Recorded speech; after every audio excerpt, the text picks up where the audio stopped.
As you all know that your papers are due in less than 2 months, so basically I am going to share some tips as well for essay paper, because what I always notice that students flunk in essay paper just because of the lack of guidance. तो सबसे पहली tip जो मैं आप सब लोगों के साथ शेयर करूंगी, देखें ऐसे पेपर के अंदर, ऐसे पेपर फॉर सीएसएस स्पेसिफिकली उसकी बात कर रही हूँ. I am not talking about the essay papers of provincial exams. I am talking about the federal exam, that is Central Superior Services. So if I talking about that, I am talking about that essay paper. It means that federal public service commission के इस इम्तहान में यानी कि CSS के अंदर examiner आपसे एक आउटलुक चाहता है. And what is that outlook is basically your outlook about the current scenario. I always ask aspirants to go through the current happenings, to have some know-how of the current scenario of international affairs, because it is very important for you people to have an idea. अच्छा, आपको क्या लगता है कि examiner would ask you to write an essay on the historical perspective of Kashmir issue, या वो आपसे 9/11 का वाकया पूछना शुरू कर देगा? When ever examiner gives you a topic, वो टॉपिक आपको कहाँ से आता है? आपको भी मैं 2020 का टॉपिक, 2020 के पेपर शो करूंगी. तो 2020 का वो पेपर भी बेसिकली किस चीज से पूछा गया था? वो आपके करंट अफेयर्स में से पूछा गया था. मतलब the things that are happening at domestic level and the things that are happening at global level. जब दुनिया ग्लोबल वार्मिंग के बारे में बहुत बात कर रही होती है, तो फिर आपको ग्लोबल वार्मिंग के ऊपर टॉपिक आता है. जब दुनिया क्लाइमेट चेंज के बारे में या जेंडर इक्वालिटी के बारे में बात कर रही होती है, वाटर स्कैरिसिटी के बारे में बात कर रही होती है, जब एजुकेशन के बारे में बात कर रही होती है, तो अभी दुनिया किस बारे में बात कर रही है? The world is talking about globalisation to nationalisation, nationalism, कि दुनिया किस तरीके से ग्लोबलाइजेशन की पावर को टूटते देख रही है. What the world is talking right now?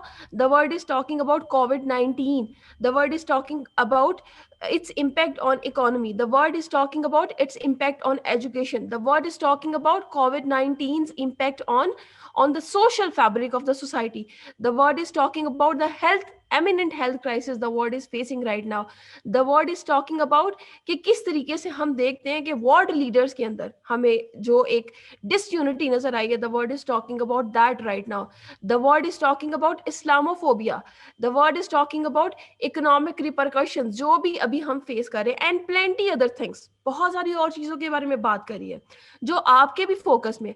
Pakistan के अंदर किस चीज पे बात हो रही है? डेमोक्रेसी पे, गवर्नेंस पे, इन्फ्लेशन पे. These are all the things, education पे, जिनके बारे में आपको पता होना चाहिए. तो ऐसे पेपर को कैसे प्रिपेयर करना है? You are left with only 2 months. What you are suppose to do, make a list of all these topics: Afghan peace process, Kashmir issue, FATF, and all the stuff, all the topics that I already discussed with you. इन सब चीजों के ऊपर, freedom of speech, social media की पार, online education, ये तमाम चीजें जो है इनके ऊपर एक लिस्ट क्रिएट करें.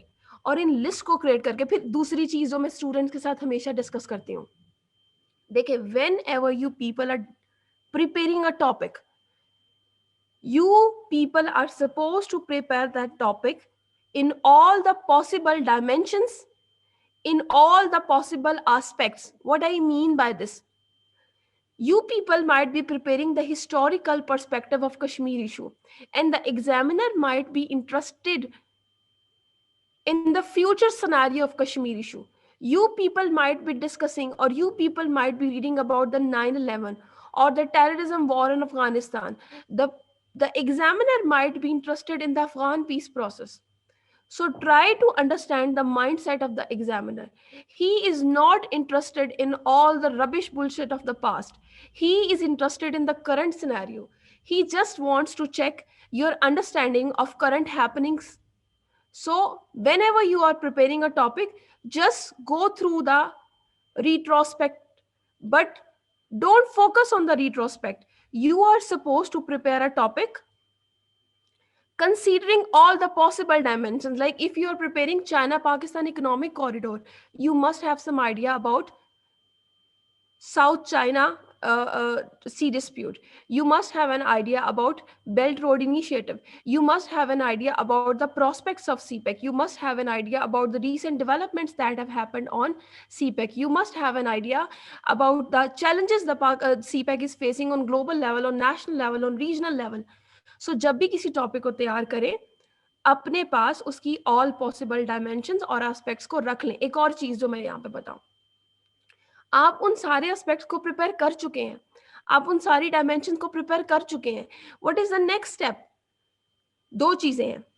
जब भी किसी टॉपिक को प्रिपेयर करते हैं तो उसका मैक्सिमम प्रिपेयर करने की कोशिश करते हैं, but try to do the smart work. I was talking about how you people can make outlines.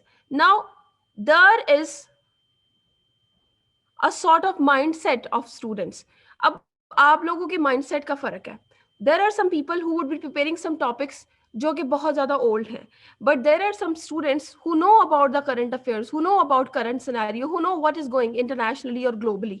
वो उन global issues को, जैसा कि मैंने अभी आप लोगों के साथ चंद चीज़ों का तस्करा किया, उन चीज़ों के ऊपर कुछ dimensions create करके आप अपना टेस्ट ले सकते हैं, outlines बनाएं, different topics. और अगर आपको फिर भी नहीं हो रहा, मतलब if you are unable to do so, just for the sake of practice and just to mold yourself according to the mindset of the examiner, try to make some outlines on the pattern of past papers. If you have got nothing, if you have no idea about the statements and the topics, just go through the past papers of 2019, 2020.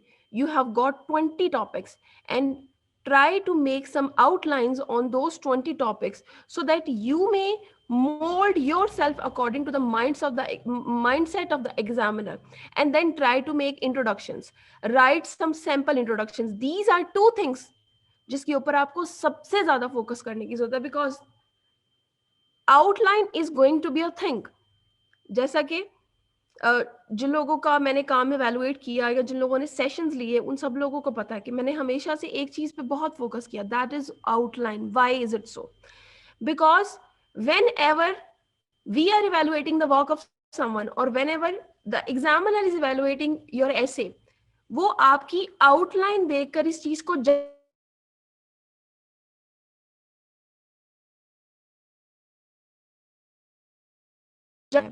he just wants to check your understanding of the topic, how well you understand the topic and how well you can elaborate your understanding of the topic. Simply two things.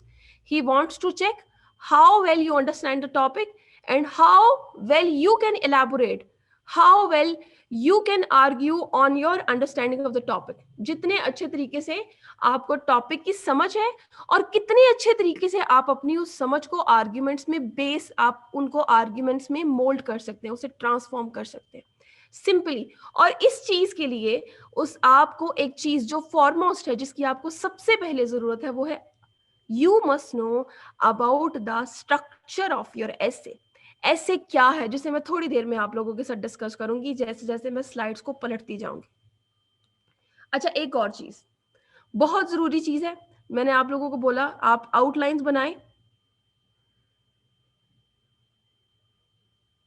आप outlines बनाएं, आप introductions बनाएं. अच्छा, एक और चीज जो मैं यहाँ पे बताऊं, आप आउटलाइन बना रहे हैं, आप ऐसे लिख रहे हैं, आप इंट्रोडक्शन लिख रहे हैं, test yourself with the time.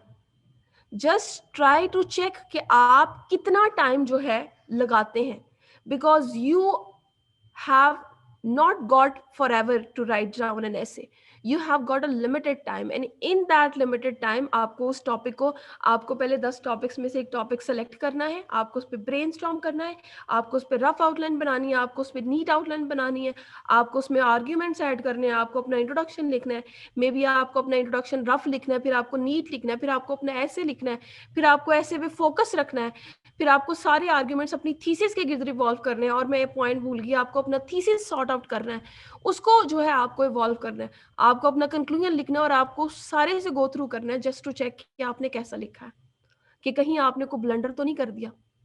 इस सारे के लिए इट इज वेरी इंपॉर्टेंट कि आप पेपर में जाके पहली दफा ऐसे ना लिखें, because if you are doing this, कि आप ये सोच रहे हैं कि you are someone extraordinary and you will sit in the exam and you will write an essay for the first time and you will ace essay paper, you are mistaken.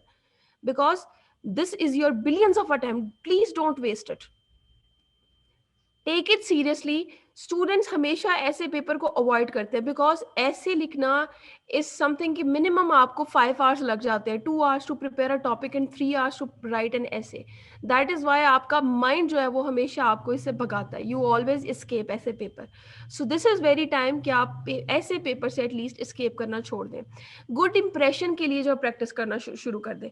Good impression से यहाँ पे मेरा क्या मुराद है? Is it your expression? Obviously grammar matters, obviously your spelling matters, but another thing that matters is your handwriting, is the impression that you are creating. When the examiner is going to look at your paper, he should think that you are such a student who knows how to maintain the impression, instead of writing in a very rough manner. आप अपना style कुछ इस तरीके से evolve करें. देखिए, अगर आप बहुत गंदी लिखाई रखते हैं, अगर आपको बिल्कुल भी साफ नहीं लिखना आता, कोई इशू नहीं है. सिंपली एक चीज करना शुरू कर दें कि थोड़ा बड़ा और खुला खुला लिखें. अब थोड़े बड़े से मुराद बहुत बड़ा नहीं है, थोड़ा सा बड़ा मतलब बहुत छोटा नहीं लिखना और बहुत जोड़ के नहीं लिखना. खुला खुला लिखें और बड़ा लिखें, ताकि आप अपने आप को भी फैसिलिटेट करें और एग्जामिनर को भी फैसिलिटेट करें. इवैल्यूएशन को इंश्योर करें, बिकॉज जब तक आप, समटाइम्स ऐसा होता है स्टूडेंट्स ऐसे लिख रहे हैं, they are making outlines and they are making wrong outlines, but they don't know कि उनकी आउटलाइन का स्ट्रक्चर गलत है. Sometimes they are writing introduction but they don't know कि वो इंट्रोडक्शन गलत लिख रहे हैं.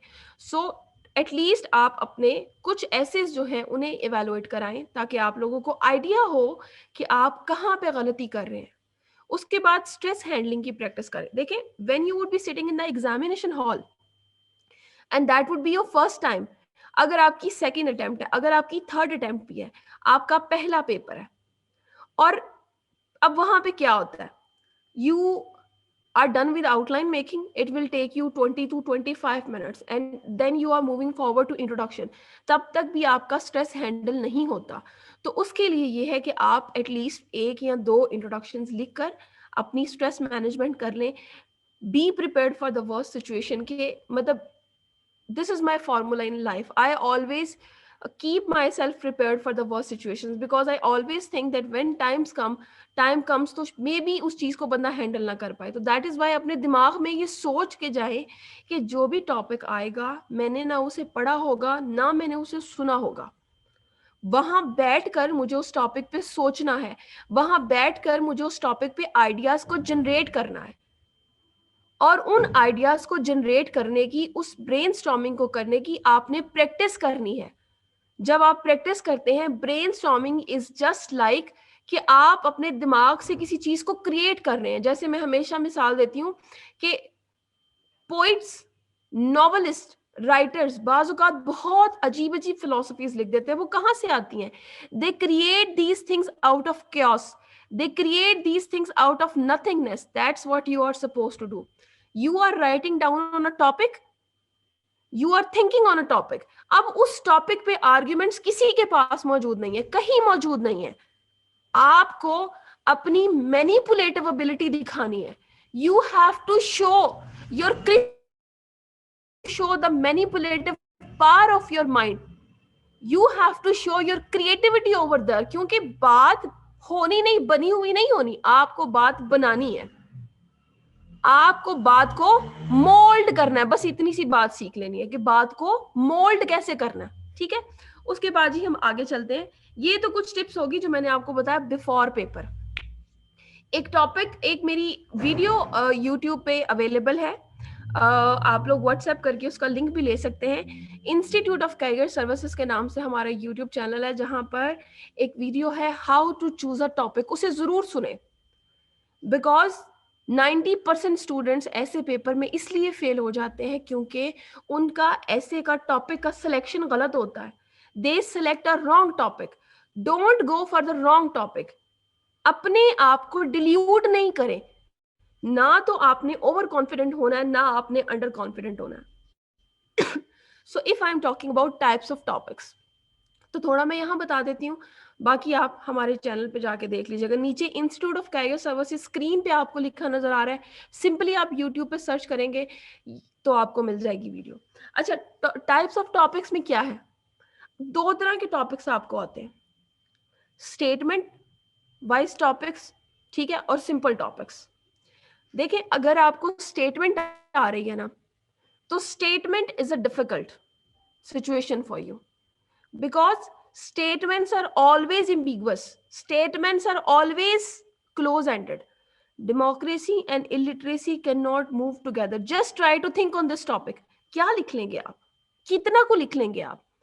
If you are a beginner and if you have not read anything on the topic and if you have not practiced brainstorming, ठीक है, how you would be able to create, how you would be able to, जिसे के कहते हैं ना पैदा करना, how you will be able to produce 25 to 2500 to 3000 words on the topic, जो कि एक स्टेटमेंट है जिसमें आपके पास स्कोप भी नहीं है, जिसमें वो आपको बंद कर रहा है। लेट्स से वो आपको कह देता है water scarcity in Pakistan is because of over population. ये एक आसान मिसाल है आप लोगों को समझाने के लिए। अब इसका मतलब है कि 2500 वर्ड्स के इस ऐसे में हर पैराग्राफ में आपको ये साबित करना है कि आबादी के बढ़ने की वजह से ही पाकिस्तान में पानी की जो है वो कमी हो रही है, किल्लत हो रही है। This is a hard task.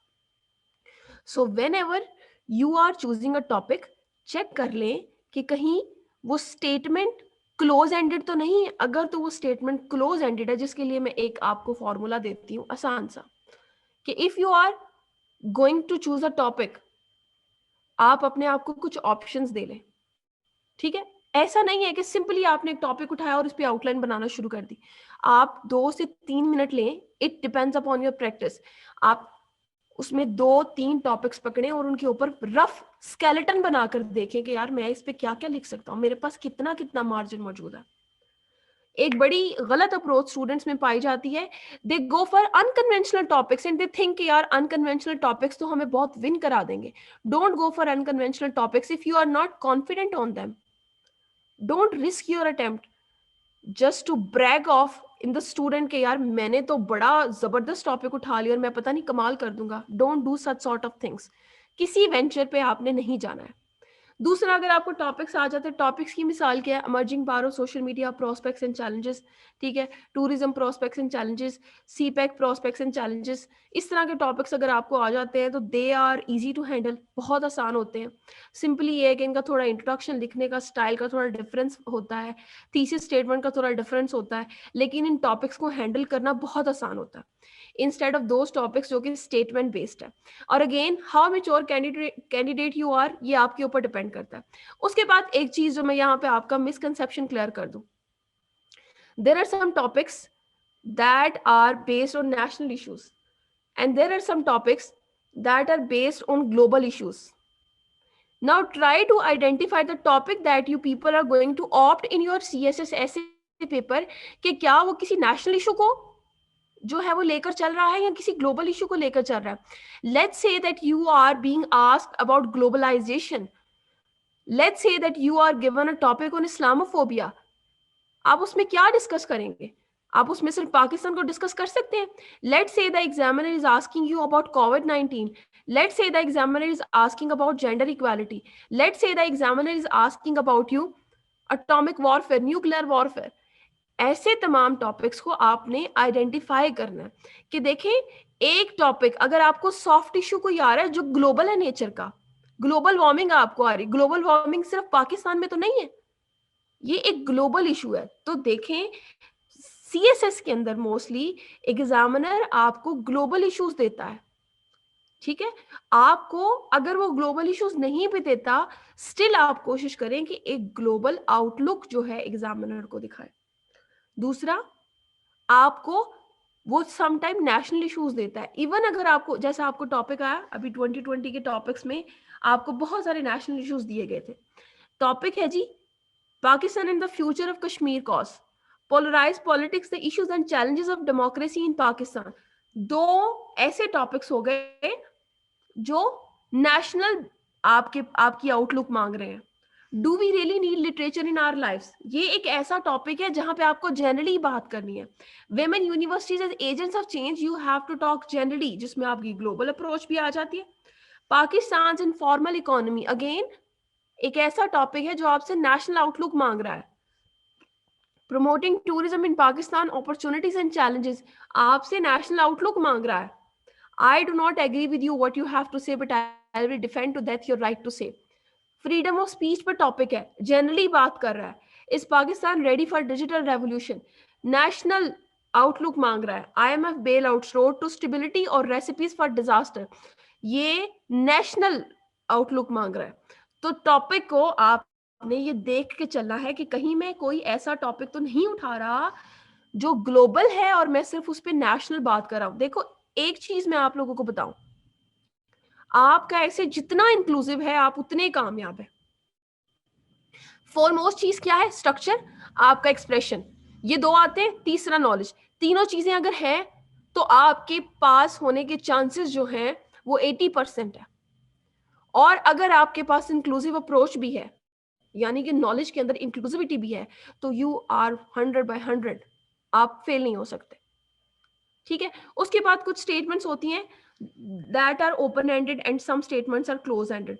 अच्छा, क्लोज एंडेड और ओपन एंडेड की मैंने आप लोगों को एक मिसाल दे दी, मैं फिर भी बता देती हूँ. ओपन एंडेड टॉपिक्स वो हैं जहां पे you have the ground to play. Close ended topics वो हैं यहाँ जहां you don't have the ground to play. Democracy and literacy can not move together, आपके पास ग्राउंड नहीं है प्ले करने के लिए. ठीक है. जबकि ओपन एंडेड क्या है, यहाँ पे जी आपके पास टॉपिक्स हैं. Pakistan and the future of Kashmir cause, आपके पास पूरा स्टैंड है. 2020 का एक ऐसे पेपर मैंने देखा जहां पे मुझे लगा कि आपको उसने क्लोज एंडेड टॉपिक्स नहीं दिए. ठीक है. एक और चीज होती है जो मैं आप लोगों को, जो मेरी मेरी पर्सनली परसीव करता है, ऐसा होता है कि एक साल आपको ऐसे का पेपर डिफिकल्ट आता है, एक साल आपको ऐसे का पेपर इजी आता है. ठीक है. 2020 का पेपर, लेकिन ये सिर्फ एक परसेप्शन है, ये कोई फॉर्मूला नहीं है, ये कोई ऐसी चीज नहीं है जो पत्थर पे लकीर है, ये चेंज भी हो सकती है. ठीक है. तो 2020 का पेपर एक ऐसा पेपर था जहां आपको क्लोज एंडेड स्टेटमेंट्स नहीं दी गई. तो इस दफा के पेपर में हम कुछ क्लोज एंडेड स्टेटमेंट्स को एक्सपेक्ट कर सकते हैं, लेकिन हम उन्हें एक्सपेक्ट नहीं भी कर सकते. ठीक है. तो आपने ये चीज देख लेनी है कि अगर आपकी स्टेटमेंट क्लोज एंडेड है तो उस स्टेटमेंट को आप नहीं उठाएं, बिकॉज क्लोज एंडेड स्टेटमेंट्स को वो बिल्कुल इस तरीके से होती हैं जैसे आपको एक लिटरेरी स्टेटमेंट पे लिखने के लिए कह दिया जाए. जैसा कि लुक बिजी डू नथिंग एक लिटरेरी स्टेटमेंट है. ऐसी स्टेटमेंट्स पे नॉलेज को लाना मुश्किल होता है, ऐसी स्टेटमेंट्स को काउंटर करना डिफिकल्ट हो जाता है. अच्छा, उसके बाद प्री अटेम्प्ट से पहले, मतलब you are sitting in the examination hall. ठीक है. You have got some time, ये वो चीज है जो आपने 5 मिनट में करनी है. वो कौन कौन सी है? सबसे पहले सिलेक्शन ऑफ टॉपिक मैंने बता दिया, बहुत बहुत बहुत जरूरी है. ठीक है. किसी वेंचर में नहीं जाना है, ब्रेनस्टॉर्म करें. ब्रेनस्टॉर्मिंग के ऊपर आपकी इतनी प्रैक्टिस होनी चाहिए. ब्रेनस्टॉर्मिंग क्या है? ब्रेनस्टॉर्मिंग सिंपली आप सोचें कि आपका दिमाग it's just like a jar. उस जार के बॉटम में एक डायमंड पड़ा हुआ है और उससे ऊपर जो है वो सारे पत्थर पड़े हैं. जब तक आपने उन पत्थरों को बाहर नहीं फेंकना, नीचे वाला डायमंड बाहर नहीं आना. तो brainstorming is thinking without any arrangement. जो भी आपके दिमाग में आ रहा है सिंपली आप उसे लिखना शुरू कर दें. सिंपली उसे लिखना शुरू कर दें और उसी ब्रेनस्टॉर्मिंग के अंदर से 5 और 7 मिनट्स की ड्यूरेशन के बाद आपको बहुत अच्छे आइडियाज मिलेंगे.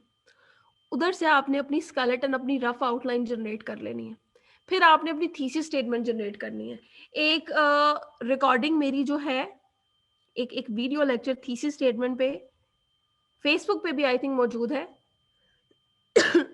Students institute of career services and essay writing with Saba Noor के फेसबुक पेज पे जाके उस वीडियो को सर्च कर सकते हैं, या हमारे व्हाट्सएप पे उसका लिंक मांग सकते हैं, जिसमें कि आप लोगों को थोड़ा आइडिया हो जाएगा कि थीसिस स्टेटमेंट क्या है. मैं यहाँ पे भी थोड़ा सा बता दूं, मैं शॉर्ट वर्ड्स में बताऊं तो thesis statement is your understanding of the topic. Thesis statement is basically summing up your whole essay of 2500 to 3000 words in the most inclusive manner. That's it. This is your thesis statement. It is your stance. It is your stance. It is your understanding of the topic, that how you are going to take up the topic. It is also the summing of your essay, summing up of your essay. आप किस तरह से अपने 2500 to 3000 words को एक से दो लाइनों में बंद कर पाते हैं, कितने खूबसूरत तरीके से बंद कर पाते हैं, ये आपका थीसिस स्टेटमेंट है. लेकिन याद रखना कि थीसिस स्टेटमेंट स्टैंस बेस्ड है, स्टैंस के बगैर नहीं है, एम्बिगुअस नहीं है, स्पेसिफिक भी नहीं है और जनरल भी नहीं है, उससे मिडवे है. उसके बाद if you are done with all the steps, तो जो टॉपिक आपने चूज किया उस पर कुछ रेफरेंसेस, कोटेशंस को शुरू में सोचने की कोशिश कर लें, वो उस वक्त आ जाएंगी. लेकिन जब आप अपने ऐसे लिखना शुरू कर देंगे ना, फिर आपके दिमाग में कुछ नहीं आएगा. फिर आप बिल्कुल इस तरीके से है कि आपने 30 मिनट्स या 25 मिनट्स या 20 मिनट्स अपने प्लानिंग पे लगा दिए. अब आपने सिर्फ फोकस्ड होके लिखना है. And whenever you are writing, this is a tip, ये मोस्ट इंपॉर्टेंट टिप है, इसे बेशक अपने पास नोट कर लें, अपने दिमाग में नोट कर लें. जब आप लिख रहे हैं तो आपने हर पेज, हर पैराग्राफ के साथ अपने टॉपिक को और अपने थीसिस स्टेटमेंट को, जिसे आपने बहुत, you have to well craft it, you have to spend your time, you have to plan it. आप हर जगह पे उसे मैच करके देख लें कि कहीं आप उससे हट कर तो नहीं बात कर रहे. You don't have to divert yourself from your thesis statement and from your topic. उसके बाद अपने टाइम को डिवाइड कर ले. टाइम को डिवाइड करने से क्या मुराद है? टाइम को डिवाइड करने से मुराद ये है that you are going to write an essay on promoting tourism in Pakistan, challenges and opportunities. ना अब उसने आपसे क्या पूछा? आपके पेपर का एक हिस्सा प्रमोटिंग टूरिज्म इन पाकिस्तान, दूसरा हिस्सा चैलेंजेस, तीसरा हिस्सा अपॉर्चुनिटीज. इन तीनों को इक्वल टाइम देना है आपने. Balance, try to strike the balance between all the sections of the paper, all the sections of the outline as well.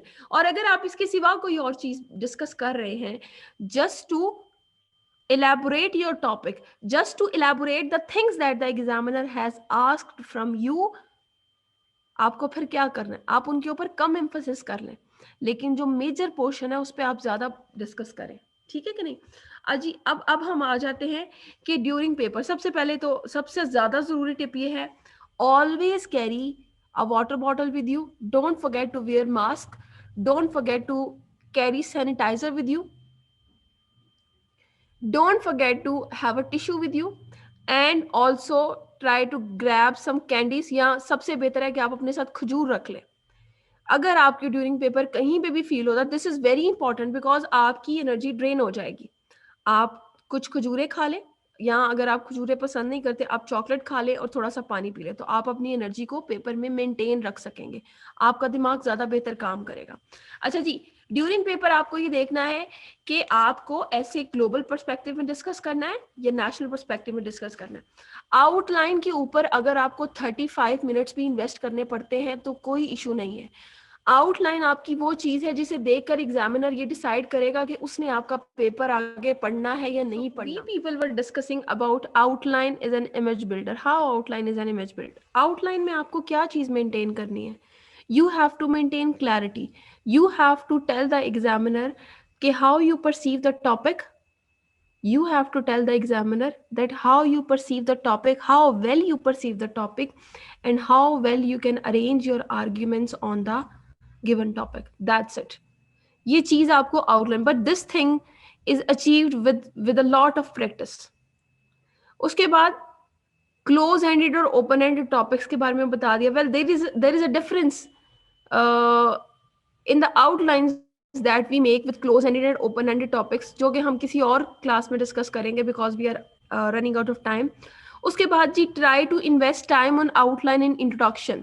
ये नहीं सोचना कि जी मेरा टाइम खत्म हो रहा है तो मैं आउटलाइन को छोड़ूं, मैं भागूं, मैं इंट्रोडक्शन को छोड़ूं. ये वो चीजें हैं जो आपने पूरे सुकून से, पूरी तसल्ली के साथ, पूरा टाइम लगा के करनी है. ये आपकी प्लानिंग का हिस्सा है. ये वो चीजें हैं जो सबसे पहले एग्जामिनर के पास जाएंगी. यहाँ पे आप अपना इंप्रेशन या खराब करेंगे या अपना इंप्रेशन मेंटेन करेंगे. उसके बाद टाइम मैनेजमेंट के बारे में मैंने आपको बताया. ठीक है. उसके बाद revolutionary approach, there are some aspirants जिन्हें बहुत कड़वी बातें करने का या जिन्हें एंटी स्टेट बातें करने की आदत होती है, एंड वो समझते हैं कि वो एंटी स्टेट बातें करेंगे तो बहुत बोल्ड एस्पिरेंट्स लगेंगे. Always show decent and balanced approach. ठीक है, always be optimistic. The most important thing is that if you are taking up a topic that is issue based, you have to give some practical suggestions. That is what the examiner is going to check if he is. देखिए, अगर कोई आपसे कोई issue discuss कर रहा है, वो क्यों डिस्कस कर रहा है? क्या उसे ये सुनना है कि वो इशू क्या है?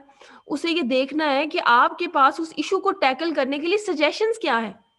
वो सजेशंस हमेशा आपकी प्रैक्टिकल होनी चाहिए, अच्छी होनी चाहिए, और वो बहुत अच्छे तरीके से अरेंज होनी चाहिए. कोशिश करें कि आप अपने रिवीजन के लिए भी जो है वो टाइम बचा लें. अगर आपको स्ट्रक्चर या ग्रामर को लेके, देखिए अगर आपको ऐसे के स्ट्रक्चर को लेके सीरियस इश्यूज हैं तो उस स्ट्रक्चर को टाइम से पहले सीख लें. You still have time to learn the structure of essay. अगर आपको ग्रामर को लेकर इश्यूज हैं तो skip this attempt, because with bad grammar, with bad spelling हो नहीं सकता कि आप CSS का ऐसे पेपर पास कर जाए. This is next to impossible. उसके बाद ही हम लोग बात कर लेते हैं. मैंने आप लोगों के सामने ऐसे पेपर 2020 जो है वो ऑलरेडी शो कर दिया, जिसमें मैंने आप लोगों को बता दिया कि टॉपिक्स किस तरीके से है, हमें करना क्या है. अभी मैं ज़रा स्विफ्टली लेकर चलूंगी because we have to complete it. हमें जी एक आउटलाइन लिखनी है. ठीक है, हमें वो आउटलाइन लिखनी है 2500 टू 3000 वर्ड्स की CSS के लिए, 1500 टू 1600 वर्ड्स PMS के लिए. खैर वो अभी हमारा एजेंडा नहीं है. ठीक है, उसके अंदर हमें कोशिश करनी है कि हम, मैंने आप लोगों को बता दिया सबसे ज्यादा जरूरी क्या है. सबसे ज्यादा जरूरी है आपके आइडियाज की ऑर्गेनाइजेशन, आपके आइडियाज की रेलिवेंस, आपके आइडियाज की क्लैरिटी. आइडियाज की रेलिवेंस क्या है, क्लैरिटी क्या है, ऑर्गेनाइजेशन क्या है. Simply the examiner is giving you a topic, you need to show that, you need to reveal, you need to elaborate that how you understand the topic. You need to show the examiner that how you can relate everything that is coming into your mind with that topic, and how you can organize that things, how you can organize those arguments with the topic. आप उन्हें किस तरीके से organise कर सकते हैं, और उन्हें ऑर्गेनाइज करने से मुराद कोहेरेंस को मेंटेन करना भी है. एक और बहुत इंपॉर्टेंट चीज आ जाती है, वो क्लैरिटी ऑफ आइडियाज है. क्लैरिटी ऑफ आइडियाज से क्या मुराद है? The clarity of ideas is the clarity of the topic. Again, I would say how well you understand the topic and how well you can elaborate that topic. आप अपने एक एक argument के ऊपर, अब होता क्या है, कुछ students that are naive, they don't know what they are doing, they are not clear about some ideas, and still they are trying to make a phrase, still they are trying to use that argument, use that weak idea, they are trying to mold that idea into an argument, and they are not confident on it. this is this is childish, because do you really believe कि examiner ये देखेगा कि आपने कितना space, मतलब आपने कितना ज्यादा लिखा है? CSS essay is not about quantity, it's about quality. The priority is quality, then comes the quantity. Quantity इतनी मैटर नहीं करती जितनी क्वालिटी मैटर करती है. तो आप जो आइडियाज लिख रहे हैं उनके ऊपर आप एटलीस्ट, आप जो स्टार्ट में आइडियाज लिख रहे हैं उनके ऊपर बहुत क्लियर होना चाहिए. अब क्लैरिटी से मुराद ये है कि अगर आप अपनी आउटलाइन के अंदर एक फ्रेज जनरेट कर रहे हैं तो वो आपकी फ्रेज, वो आपकी क्लॉज, वो इस चीज को रिवील करे, ना कि एग्जामिनर ये सोचता रहे कि यार इसका मतलब क्या है. अगर देखें आप कहीं से इवेलुएशन करा रहे हैं तो आपका मेंटोर आपसे पूछेगा कि भैया आपने ये किस कंटेक्स्ट में लिखा है, but the examiner is not going to call or text you. आपकी लैंग्वेज ने उसके साथ बात करना है, आपने उससे जुबान से बात नहीं करनी. You are going to conversate with the examiner through your writing. आप उसके साथ डिस्कशन कर रहे हैं, आप उसके साथ डिस्कोर्स कर रहे हैं. वो कैसे कर रहे हैं? अपने आर्ग्यूमेंट्स के साथ. तो आप कितना सुसिंक्ट, कितना कंसाइज, कितना क्लियर बोलते हैं, कितना क्लियर लिखते हैं, उससे मुराद है आप अपने कितने कम अल्फाज में आप अपने आइडियाज को कन्वे कर सकते हैं, वो डिपेंड करता है. और उसके लिए सिर्फ प्रैक्टिस चाहिए. And still you have got time. अगर आपने एक ऐसे भी नहीं लिखा तो आप 2-4 ऐसे अभी भी लिख सकते हैं, 2-4 नहीं, आप तो 10-20 लिख सकते हैं, but it depends upon your effort. 2-4 मैं सिर्फ इसलिए कह रही हूँ कि इफ यू वुड थिंक यार मैंने 20 ऐसे लिखने हैं, आप नहीं लिख पाएंगे। लेकिन इफ यू वुड थिंक यार मैंने सिर्फ एक ऐसा लिखना, तो हो सकता है आप फिर भी लिख लें। हमेशा छोटे टारगेट बनाएं। प्री रिक्विजिट्स क्या हैं, क्या ऐसे को किस तरीके से करना। सबसे पहली जो चीज है ना, वो जी आपका स्ट्रक्चर है। एग्जामिनर सबसे पहले क्या देखता है, आपका स्ट्रक्चर देखता है कि क्या आपको पता है कि ऐसे का स्ट्रक्चर क्या है। ठीक है, वो देखता है कि आपको आउटलाइन के स्ट्रक्चर का पता है, क्या आपको आपने इंट्रोडक्शन का स्ट्रक्चर फॉलो किया है, क्या आपने थीसिस स्टेटमेंट का स्ट्रक्चर फॉलो किया है, क्या ऐसे को पूरा किया है। स्ट्रक्चर की बात करी, स्ट्रक्चरली उसको सही लिखा है। उसके बाद दूसरी चीज उसने जो देखनी है ना, वो देखनी है आपका एक्सप्रेशन क्या। जब उसने आपकी लैंग्वेज को पढ़ना है, फिर ही तो उसे पता लगना है कि आपका नॉलेज कैसा। ये तीनों चीजें आपस में जुड़ी हुई हैं। ये तीनों चीजें, आपका स्ट्रक्चर, आपका एक्सप्रेशन, आपका knowledge, these things are correlated. Then you have to show your skill to organize ideas. Simply मैं आपको एक बात बार बार कह रही हूँ, think that you are a writer, think that you are a poet. आपको एक टॉपिक आ गया, आपको उस पर कुछ नहीं पता, लेकिन फिर भी आपने बातें बनानी है। आप कितना इफेक्टिवली बातों को बना पाते हैं, यही आर्ट है ऐसे लिखने का। अब जितना आपके पास नॉलेज होगा, उतना आप ऑथेंटिक पैराग्राफ लिख सकेंगे। जितना कम नॉलेज होगा, उतना आपका पैराग्राफ छोटा होता चला जाएगा। ठीक है। कॉग्निजेंस एक लफ्ज मैं हमेशा इस्तेमाल करती हूँ। कॉग्निजेंस का मतलब है आगही कह ले, यहां पे आप इससे मुराद हाजिर दिमागी ले ले। You are sitting the exam, you are cognizant, you are living anywhere and you are cognizant that you are a CSS aspirant and you have to note down every detail, everything. You have to observe everything around you, and then you have to use those observations in your essay writing. Because those observations, you are going anywhere in the world, you are observing things, you are absorbing knowledge, you are gaining experience, you are getting seasoned. So you have to use those thoughts in your essay. Give me a second, please.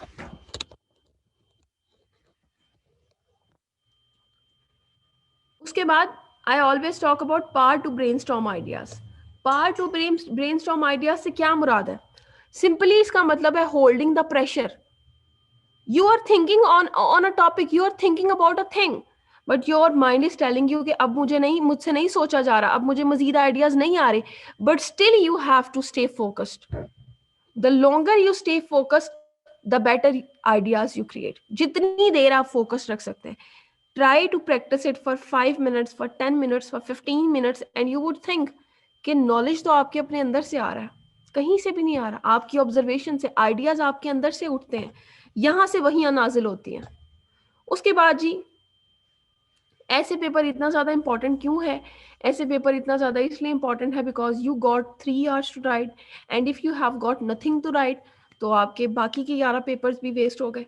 अगर आप इन 3 घंटों के अंदर कहीं पर भी, मतलब ऐसा नहीं है कि आपने एक टॉपिक उठा लिया और मिड वे में जाके आपको पता लगा हो यार मुझे तो आता ही नहीं है, मतलब मिड वे में जाके आपको लगता है मुझे तो इस टॉपिक पे मजीद आइडियाज आ नहीं रहे। इसी वजह से आप अपने आउटलाइन को पहले ही कंप्लीट करके रख लें। 15 मिनट्स के अंदर, 20 मिनट्स के अंदर आपको आइडिया हो जाए कि आपने थॉट प्रोसेस कर लिया है। उसके बाद सिंगल क्वेश्चन है, कोई प्रेस्क्राइब्ड सिलेबस नहीं है, मैंने बता दिया। Keep this thing in your mind that whatever the examiner is going to ask you, you might not have read about that, आपने शायद उसके बारे में पढ़ा भी नहीं होगा। आप जब ये सोच के जाएंगे तो you are prepared that whatever is going to come, you are going to manipulate yourself, you are going to manipulate your arguments. Be confident that you have got the nerves to tackle any topic, but don't be overconfident. Just be a confident guy. उसके बाद ऐसे paper इतना important इसलिए भी है because ratio of failures इसमें बहुत ज़्यादा। सम टाइम बहुत अच्छे एस्पिरेंट्स होते हैं, मतलब मेरे भी बैचेस में कुछ ऐसे स्टूडेंट्स होते हैं जिसके अंदर मुझे लग रहा होता है कि ये स्टूडेंट जरूर पास कर लेगा, लेकिन जब रिजल्ट आता है तो आई एम ऑल्सो शॉक्ड कि ये एस्पिरेंट क्यों फेल कर गया। उसकी वजह 2 होती हैं। एक तो रॉन्ग सिलेक्शन ऑफ टॉपिक, और दूसरा loss of nerves whenever you are writing, whenever you are doing the essay paper. जब आप ऐसे पेपर कर रहे हैं, अगर आप अपनी नर्व्स को लूज कर देते हैं, अगर आप कंफ्यूज हो जाते हैं, तो you should be emotionally stable personality, you should have the courage to handle the stress जो कि आप पर आने वाला है। उसके लिए अपने आप को मेंटली प्रिपेयर रखें और देखें कि आप खुद को कैसे स्टेबल कर सकते हैं। बिकॉज आप जब इंट्रोडक्शन लिखेंगे तो लिटरली हर बंदे के हाथ कांपना शुरू हो जाएंगे। उस चीज को आप लोगों ने टैकल करना सीखना है, उसके लिए अभी से प्रिपेयर रहना है। बल्कि कोशिश करें डेली बेसिस पे एक ऐसे लिखें, ताकि मतलब जो चीज आप जिस चीज से डर रहे हैं, the thing you are frightened of, जो आपका खौफ है, उसे दिमाग में इतनी दफा महसूस कर लें कि वो आपको खौफ ही ना लगे। आप जिस चीज से सबसे ज्यादा नफरत करते हैं उसे दिमाग में एक्सेप्ट कर लें, वो आपको नफरत अंगेज मजीद नहीं लगेगी। स्टूडेंट्स ऐसे पेपर में फेल क्यों होते हैं? लैक ऑफ प्रैक्टिस, ये एक बहुत बड़ी रीजन है। प्रैक्टिस नहीं करते, टॉपिक्स को गलत ले लेते हैं, आइडियाज की कमी हो जाती है, ग्रामर पैथेटिक होती है, कोहेरेंस मेंटेन करने का नहीं पता, आइडियाज की ऑर्गेनाइजेशन नहीं आती। ऐसे है क्या? Essay is the organization of your ideas, and with this organization comes a coherence. It is the reason that we are able to create balance in our essay. It is the reason that we are able to correlate the arguments. But if we don't know how to organize the arguments, हम ये नहीं कर पाएंगे। Structure week होता है, बहुत बड़ी reason है। टाइम नहीं मैनेज हो पाता। अब टाइम कैसे नहीं मैनेज हुआ? आप लिखते चले जा रहे हैं, लिखते चले जा रहे हैं। सबसे मोस्ट इंपॉर्टेंट जब पोर्शन आता है ऐसे का, आपको पता चलता टाइम खत्म हो गया, आप ऐसे को उधर ही छोड़ के बैठ जाते हैं। ये आपकी मतलब आपको क्या लगता है कि एग्जामिनर आप पे तरस खाएगा? Do you really believe so? Is it a practical approach toward the things? No, वो आप पे, he is not going to party you. वो आप पे कोई सिंपथी नहीं शो करेगा, वो बिल्कुल भी आप पे रहम नहीं करेगा। He is not going to be merciful. You have to manage yourself, because this is a competitive exam. This is exam of nerves. आप कितनी स्ट्रांग नर्व्स के मालिक हैं, आप कितना बेहतर टाइम मैनेज कर सकते हैं। अगर आपको लगता है कि आप ऐसे करेंगे, सबसे पहले तो मैं आपको ये कहूंगी, जो चीज एग्जामिनर ने पूछी नहीं है उसके ऊपर वक्त जाया नहीं करें। हिस्ट्री सुना के, लंबी लंबी हिस्ट्री के ऊपर 4-5 पैराग्राफ लिख के देखें। आप ऐसे लिख रहे हैं, आपका टॉपिक है, अगर आप दूसरे पेज पे जाके, ऐसे के दूसरे पेज पे जाके अपने टॉपिक को हिट नहीं करते, एग्जामिनर अपना टाइम नहीं वेस्ट करेगा, वो छोड़ देगा आपके ऐसे को पढ़ना। तो instead of beating about the bush, talk to the point, right to the point. Examiner को वो बताएं जो उसने पूछा है, इधर उधर की सुपरफ्लुअस बातें नहीं करें। ऐसे पेपर का कोई फॉर्मूला नहीं, अनकंट्रोल्ड ऐसे एक बहुत बड़ी चीज होती है, वो मैं आपको समझाती हूँ। Let's say the examiner is asking you to write an essay on Pakistan and the future of Kashmir cause. आपको जी कश्मीर की हिस्ट्री आती है, आप टॉपिक ही भूल जाते हैं, आप हिस्ट्री बताना शुरू कर दें, 10 पैराग्राफ आप हिस्ट्री पे लिख कर आ गए। हाउ कैन यू थिंक कि एग्जामिनर आपको पास करेगा? How can you expect? Don't expect such sort of things. तो अनकंट्रोल्ड ऐसे नहीं लिखें। आपका आर्ग्यूमेंट, आपका ऐसे एक घोड़े की तरह आपके कंट्रोल में होना चाहिए। इसीलिए मैंने बोला कि with each paragraph, whenever you are going forward with the next paragraph, आप अपनी थीसिस और अपने टॉपिक पे एक निगाह डाल लें। टू दी पॉइंट अप्रोच अगर आपके पास नहीं है, एग्जामिनर पूछ कुछ रहा है और आप उसे डिल्यूट कर रहे हैं, आप उसे डिल्यूट कर रहे हैं, आप उसे कुछ और बता रहे हैं, तो आप मत सोचें कि आप पास होंगे। ठीक है, तो कोशिश करें कि टू दी पॉइंट रहे। रेडीमेड मटेरियल को छोड़ दें।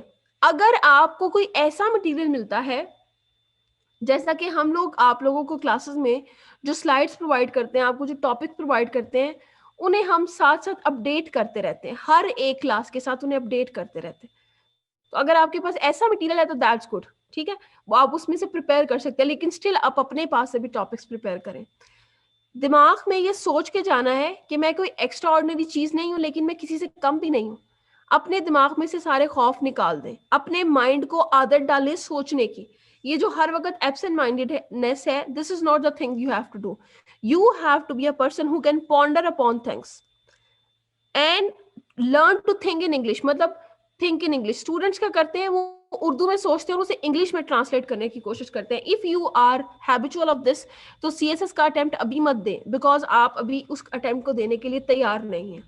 बाइस्ड और रेवोल्यूशनरी अप्रोच को छोड़ दें, एग्जामिनर को अपना रॉन्ग परसेप्शन नहीं लेने दें, be very very cautious when you are dealing with the outline, when you are writing your introduction and with the next paragraph आपको अपने टॉपिक को हिट करना है, don't beat about the Bush.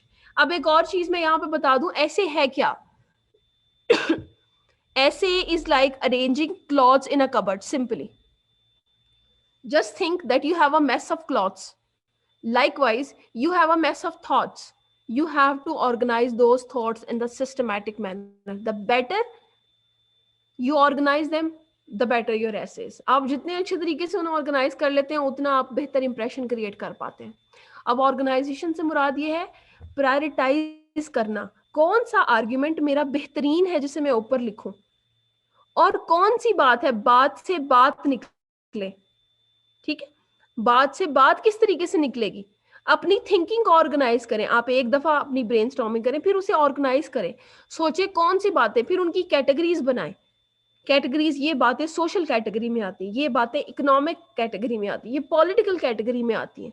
ठीक है, इस चीज की प्रैक्टिस करें, अपनी अटेम्प्ट को कंट्रोल करें।